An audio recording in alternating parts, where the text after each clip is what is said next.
Hello, welcome to this public health webinar. I hope that you can see and hear me. If there is any problems with the technology as we go along, do just use the messaging box in the bottom left corner.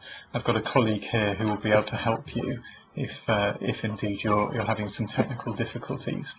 What I'm going to do is just take us through a 10 or 15 minute presentation. It may be a bit quicker than that, I don't know. And then there's going to be the opportunity to ask questions at the end of the webinar. So yeah, welcome. So this is a webinar specifically for providers who hasn't yet engaged with us, Public Health Dorset, in terms of our procurement of community health improvement services. So this presentation is all about our commissioning intentions for community-based health improvement services and just a little bit of instruction on how you engage with us through the e-tender process. So I will carry on with the presentation. It's the first time we've had a webinar, so you'll have to excuse me, I hope it works well. Okay, so community health improvement services. You may well be thinking, what services does this involve? Really, it's a set of services which mainly comes out of agreements that we formally held with both local pharmacies and GP practices, which were known as local enhanced services. There are some additional services that we're commissioning through this procurement as well, but mainly it is those previous local enhanced or LES services that we're talking about. And we are procuring these services from 2015 through to 2019. In actual fact, the active period within which these services will run will really be from April 16 through to 19, through a sort of 3-year period that we're looking to procure for.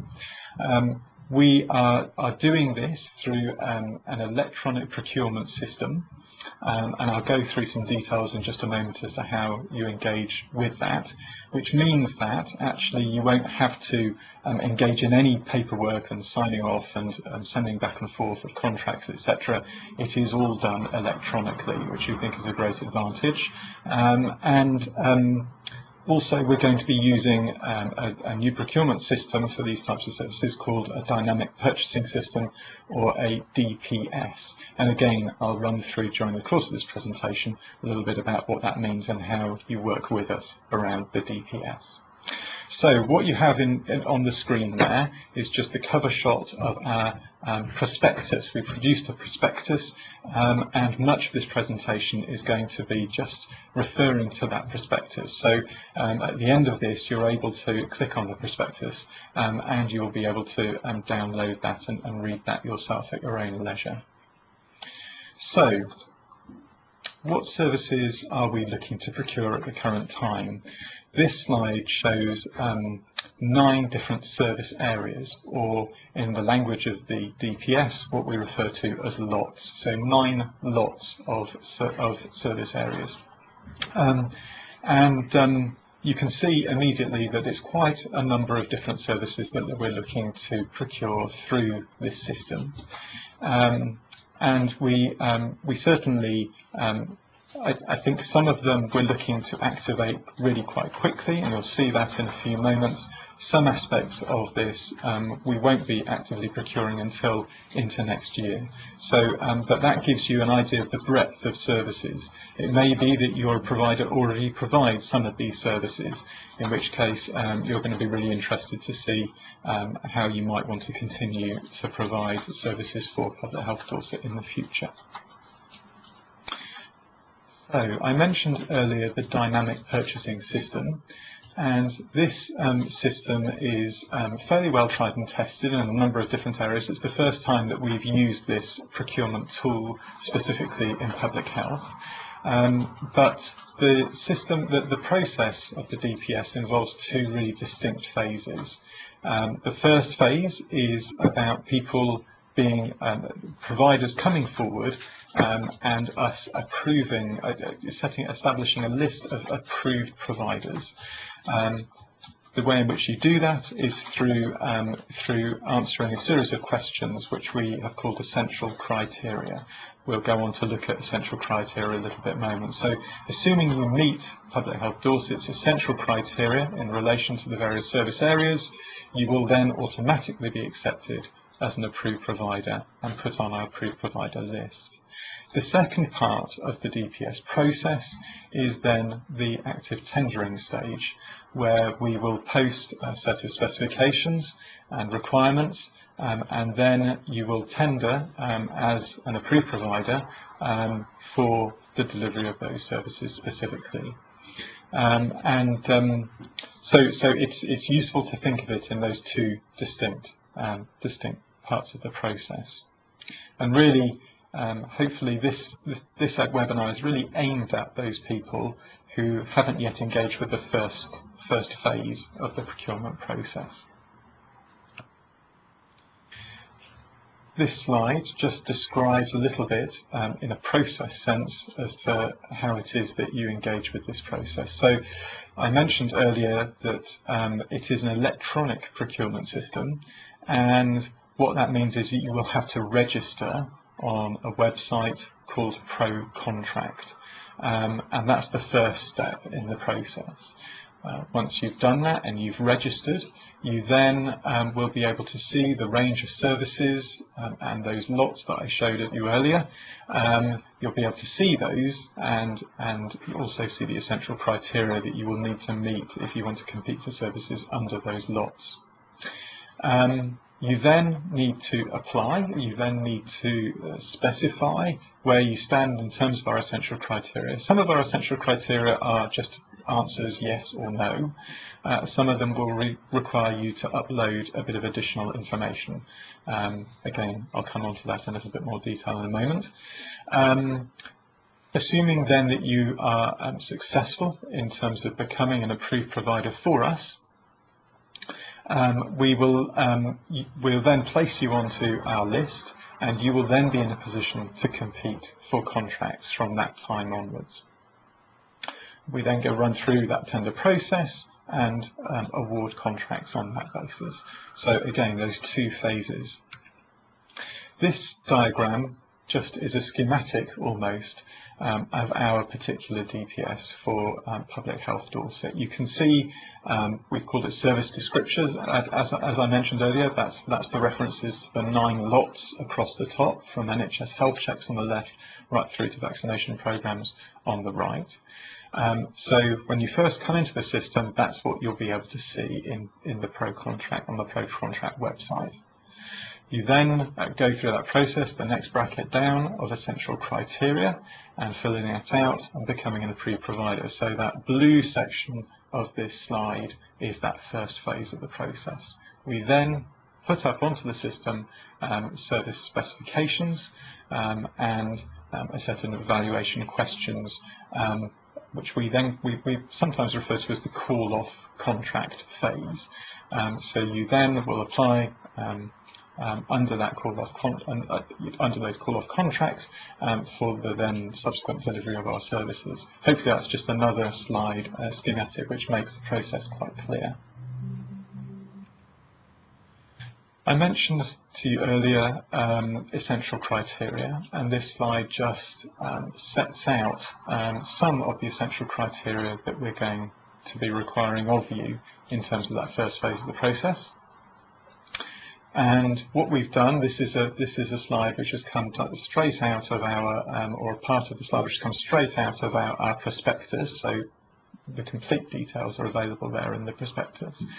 But basically, you can see the 9 lots, L1 to L9 along the top, and then the criteria listed down the left-hand column. And you'll see that for, in some cases, for example, in relation to the health and safety policy there, that's something that we're going to require across all 9 of our lots. In the case of, say, for example, waste disposal policy, 2 or 3 lower down, you can see that that only applies to some of our lots. So that's the way we've described the essential criteria. As I say, you may well be required at that stage, and the electronic tender system will allow you to upload electronic copies of your waste disposal policy, for example, onto the system for us then to go on to approve that. Right, I'm just going to go through and take you through a little bit more detail, lot by lot, about what our commissioning intentions are for these various service areas. Starting then with NHS Health Check Assessments, Lot 1. I should say at this point that the lots are a generic service area. And we may well put up different specifications, different call-off contracts. We may put up several under each particular lot. Within Lot 1, the Health Check lot, the Health Check Assessment lot, we've actually, I'll just highlight the key aspects here, we're actually looking to commission health checks in 2 distinct ways.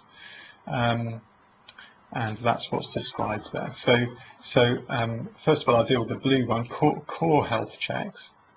Core health checks, we've described core health checks as those checks that are carried out as a result of eligible people having received a formal invitation.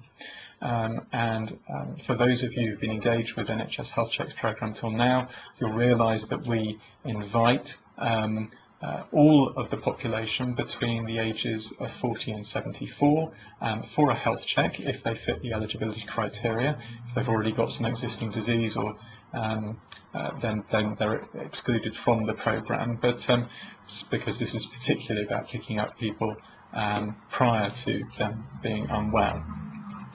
So effectively, those people will be invited for a health check. At some point over a 5-year period. We invite about 20% roughly of the eligible population each year.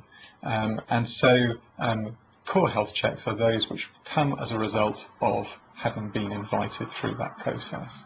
That differs from opportunistic health checks, the red area I've just highlighted.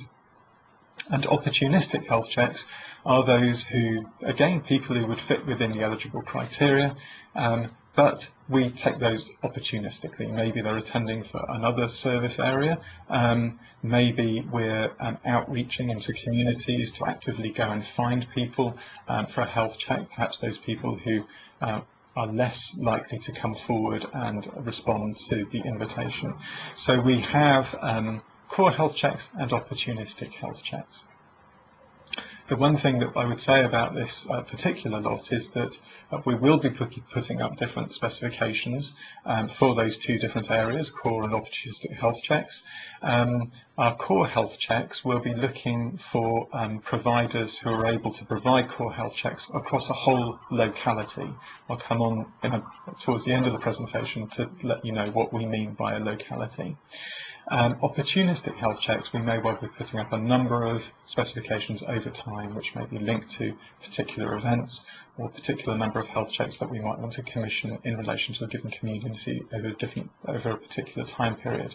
So there's going to be multiple different iterations, if you like, of specification which we are going to be putting up under this particular lot.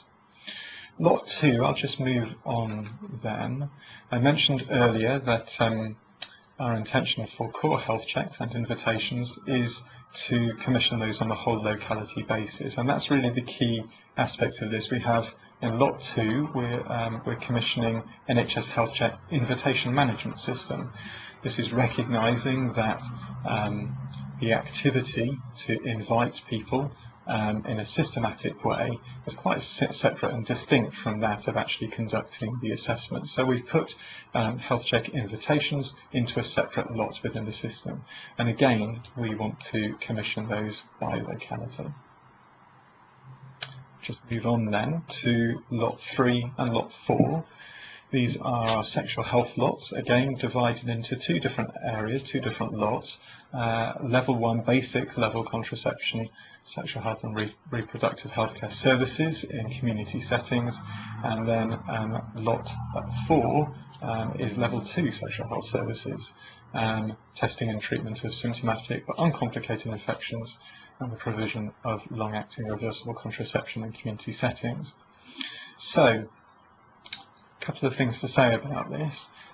These are community-based sexual health services, and that is distinct from our main commissioning of sexual health services. Public Health Dorset is responsible for commissioning sexual health services within secondary care settings and within centralised community services as well. So for example, this does not include this procurement within the DPS does not include GUM services or centralised contraceptive services. These are about locally based services within local communities, and that's the distinction that we're drawing here.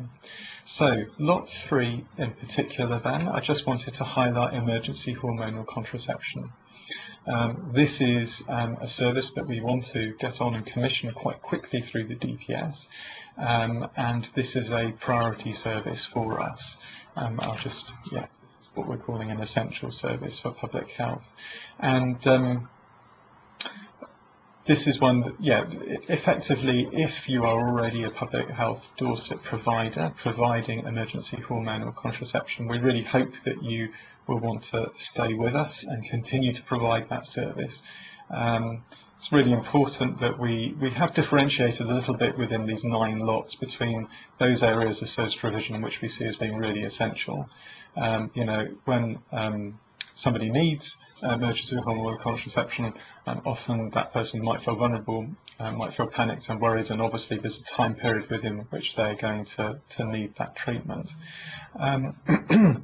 It's really essential that they're able to get to services locally within our local communities, and therefore what we don't want is too many gaps across Dorset developing as a result of people not having engaged with the procurement process. So that's one to highlight there. Particularly under lot 4, again, our initial level of commissioning is going to be in relation to long-acting reversible contraception. Again, trying to get good geographical coverage. So those are the 2 key areas that we want to commission in the next short while in relation to sexual health services. Lots 5 and lots 6, supervised consumption. Again, supervised consumption, this is the provision of supervised self-administration of substitute opiate medication by drug service users on an agreed regime. And again, this is an essential service for us. Again, this is people in vulnerable situations who really require that regular service within their local community. And again, I would really encourage any providers who are currently providing this service to consider engaging with the procurement now, in order that we can maintain our current coverage of these services across Dorset. Again, needle exchange is very essential within, and this, I guess, is not only in areas of higher need and greater demand, but also in terms of geographical coverage. Where we have these services established, there may be only relatively few service users in more rural communities, for example, but it is really essential that those services are there for those individuals. So again, we really hope that we can get the coverage for these services into the future. Lot 7, smoking cessation, and Lot 8, weight management. Again, these are fairly classic public health services. We do want to commission smoking cessation. That's actually going to be our first service that we're going to be putting a call-off contract up for. The DPS opened back in the beginning of the summer, it was back at the beginning of September. So we already have a good number of providers already sitting on our approved provider list. And on the basis of that, we do want to crack on and put our call-off contracts up. And smoking cessation will be going up as a call-off contract later on this week even. Again, if you're a current provider of smoking cessation service, or you really want to provide smoking cessation services for Public Health Dorset and for our local populations, it's really important that you do engage with the DPS and get onto that approved provider list for that lot in order to be able to compete for those contracts. This will be advertised right over the Christmas period and into the new year. We won't the advert for the call-off will be open until mid-January, so you still have a little while, a month or so, to engage, and we would be able to approve you in order for you to be able to compete for this contract within that time frame. Again, it's just emphasising that between now and the end of March, all of these call-off contracts are going to be going up onto the DPS system, and so it's important that you're in it to win it, as it were. Okay, weight management services. Again, this is something which is currently provided by a wider market than just GPs and pharmacies that have previously delivered on a number of the other areas of service.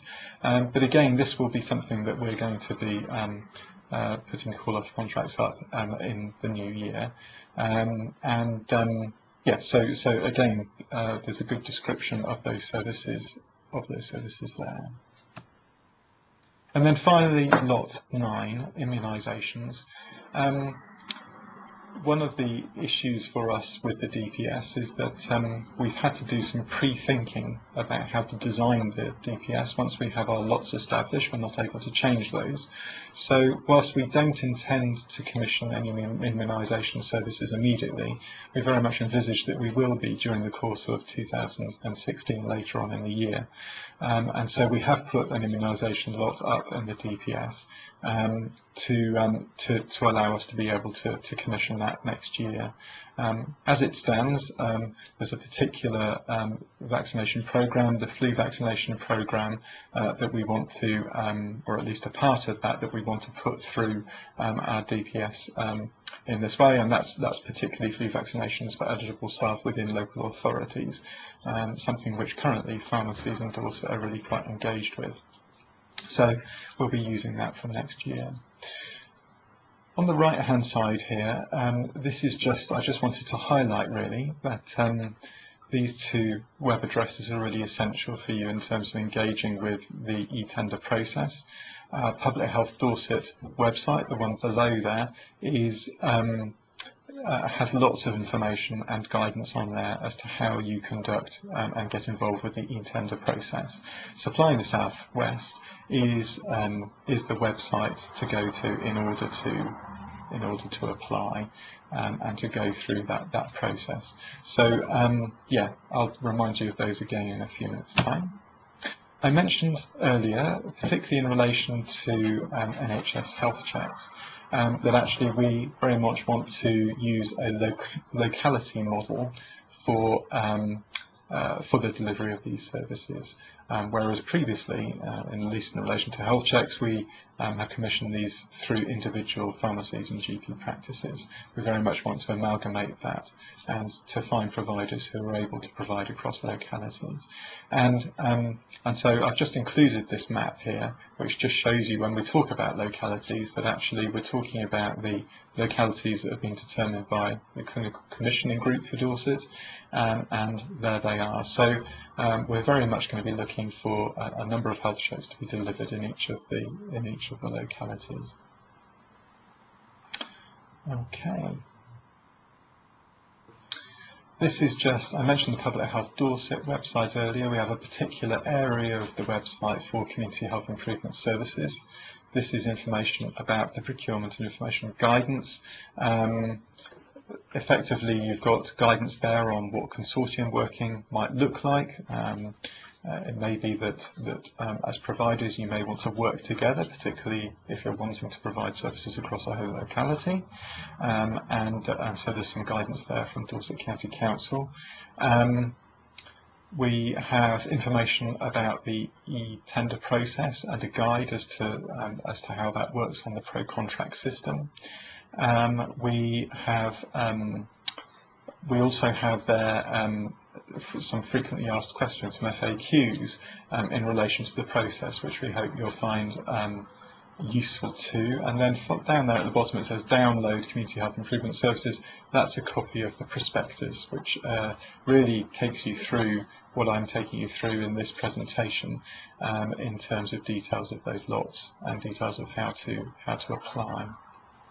So that's going to be a really key page for you to engage with this. And finally, it's just a reminder then that those are our two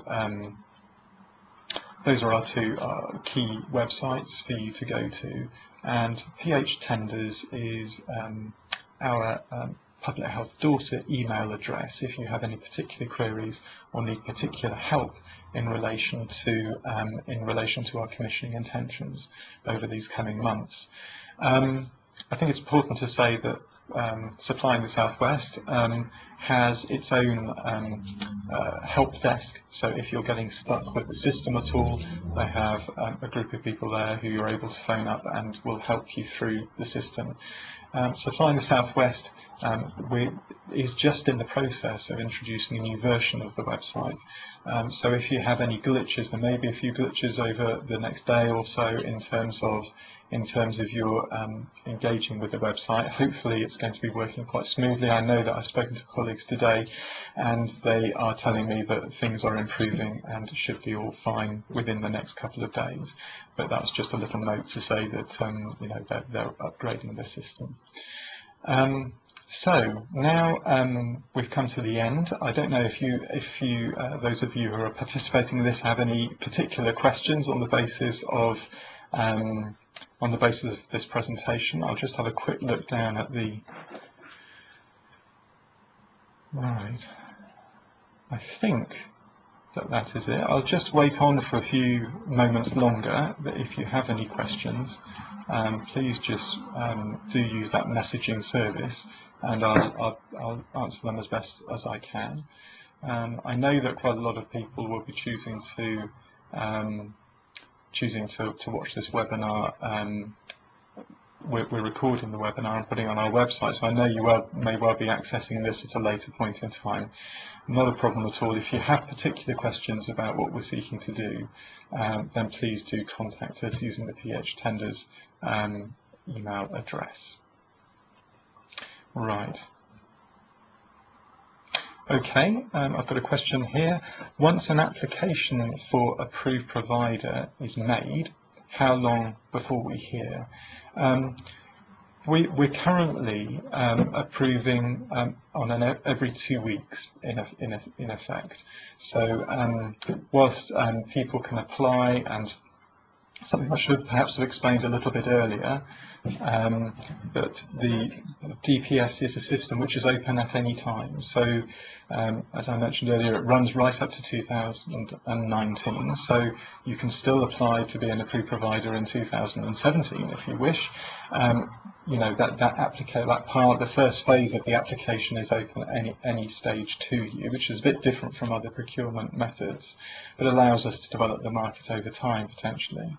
I think at the moment we're looking at approving, going through the evaluation and approval process every fortnight currently, and we have a batch that we're currently working on at the moment. I think we've just come to the end of our fortnightly period. Generally speaking, you will hear back following each fortnight within 3 or 4 days. So in terms of the turnaround, depending on the number of people that we're approving onto the system at any one time, usually up until now we've managed to turn it around within after that 2-week period, within roughly 2 to 3 days. So that's the answer to that one. I don't know if there are any others. I hope you feel this webinar has gone all right, that hopefully I've made myself clear and you've been able to hear me, etc. But as I say, it's a new technology and it is something that we will be using more in future. Okay, so we've got another question here. What sort of information is needed to respond to tenders. So again, the second phase of the DPS process is very much like any procurement, really, and depending on the lot and depending upon the particular service, there will be a different range of questions potentially to answer. I mentioned to you that the smoking cessation specification will hopefully go up on the system this week, and I can tell you that that's going to contain some very straightforward pass and fail questions. In terms of, we want to get as much coverage of smoking cessation services as we possibly can, and therefore, if people are able to pass that set of questions, then they will become a provider for Public Health Dorset. So in that particular case, the information is really it should be really relatively easy to apply through that process. I think in some of the other lots and some of the other call-offs that we put up on the system, there may well be a much more detailed schedule of questions to answer that we will, which won't necessarily be pass-fail, but we will have to evaluate and make a judgment as to who is going to be the strongest provider in relation to those services. And inevitably there's going to be an element of competition within that in relation to some services. So our core health checks, for example, I would anticipate where we're looking to provide those across whole localities, we may well have some competition for who wants to provide those in each locality, and therefore we need to create an evaluation system which is a little bit more detailed, so that we're able to determine who would be the best provider to move forward with us. So it does depend a little bit on the lot, a little bit on the particular service that you're applying for, as to exactly what questions you will be asked and the amount of detail that you'll be requested to supply. We are really keen that we A, want to make this as simple as possible, and B, that we're proportionate. So if the contract value is really very small, we're not going to be overburdening you with lots of unnecessary paperwork and questions. If it's a more substantial activity that we're asking from you, then we may well be asking a little bit more in-depth questions. Okay, we've got another question here. So the question is, if a service spec requires locality-wide coverage, will that automatically exclude individual providers, such as individual community pharmacies, for example? The answer to that is not necessarily. I think that it would depend on a number of factors, I think. If a locality is a relatively defined geography, I can envisage, and there's a good location for that provider. Excuse me, that's my phone going off. That was really very poor of me. So if you've got a relatively defined geographical area, then indeed it may well be that a single provider might want to compete for a contract for the whole of that locality. I think inevitably where we have some big geographical areas in Dorset too, that a single provider is unlikely to be able to service the whole of a larger geographical patch.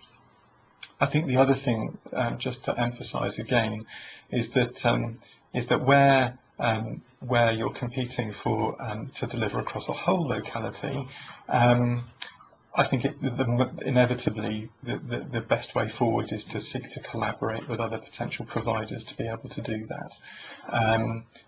And that's something that we're certainly very encouraging of in terms of our approach to this. I think I would just say, in relation to smoking cessation in particular, we do want to try to commission in a slightly more equitable way than we have done previously, in as far as we want to identify a particular number of smokers that we would like to engage with per locality. But we are taking an approach whereby individual smaller providers can contribute to that overall number for the locality. So, and we'll be asking them to specify what their capacity is in terms of helping us towards that. So we're taking a slightly more proactive approach around smoking cessation, as you'll see from our documentation if you're interested in that. But generally speaking, the only one which we're particularly keen to try and get a locality approach to is core health checks. Right, I think that is the last message. Thank you ever so much for engaging with us. I do hope that, as I say, this has been useful. And yeah, I mean, please do stay in contact with us if we can be of any further assistance. I really, you know, over the Christmas period, I realised that some people may be trying to undertake this work during quieter times. We're certainly around during the working days, and we will seek to respond to you. A number of us are around anyway, so we'll seek to respond to you if you have particular questions over that time. But I would ask that if you are interested in continuing to provide services for us, if you're an existing provider, please do engage. Now is the time to engage, really, because these call-offs are going on up on the system, and we wouldn't want you to miss out on that. Thank you very much.